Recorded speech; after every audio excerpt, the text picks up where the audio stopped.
আজকে আমরা কিছু বেসিক ড্রয়িং দেখাবো। তো সবাইকে আন্তরিক শুভেচ্ছা জানাচ্ছি অর্ক আর্ট একাডেমি থেকে।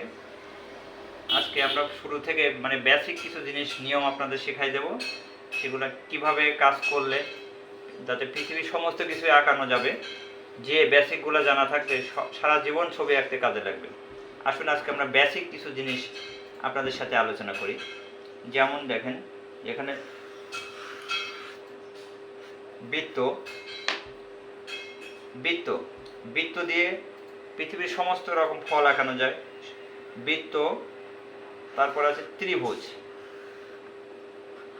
ত্রিভুজ, চতুর্ভুজ, বৃত্ত, ত্রিভুজ, চতুর্ভুজ, ওভাল, আপনার সরল রেখা, সরল রেখা, তারপরে বক্ররেখা,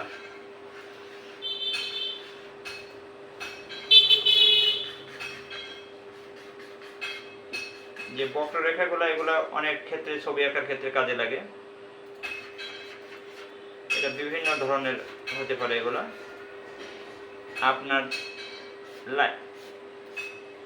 এটা খুবই গুরুত্বপূর্ণ ছবি আঁকার জন্য, এগুলা খুবই গুরুত্বপূর্ণ। এগুলা কন্টিনিউ প্র্যাকটিস করলে হাতের লেখা থেকে শুরু করে ছবির যে হাতের আপনার কবজিটা ঘোরানোর জন্য এটা খুবই গুরুত্বপূর্ণ কাজ। কিন্তু ছবি আঁকার জন্য এগুলো খুবই গুরুত্বপূর্ণ। তাহলে এখানে আমরা এটাকে একটু বৃত্ত লিখতে পারি।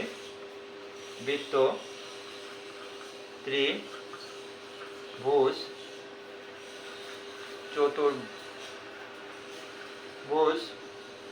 এটা কি ওভাল, এটা হচ্ছে কি সরল রেখা,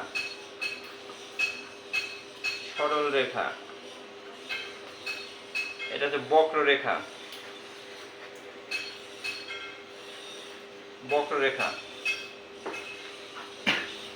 এগুলো কন্টিনিউ প্র্যাকটিস করলে ছবি আঁকার জন্য একটা বাচ্চা সহজে দ্রুত এগিয়ে যেতে পারবে। তো আজকে এগুলা বাসায় কন্টিনিউ বেশি বেশি প্র্যাকটিস করতে হবে। আজকে এগুলাই দেখালাম, পরবর্তী ধাপে আপনাদের নতুন নতুন কিছু আসবে।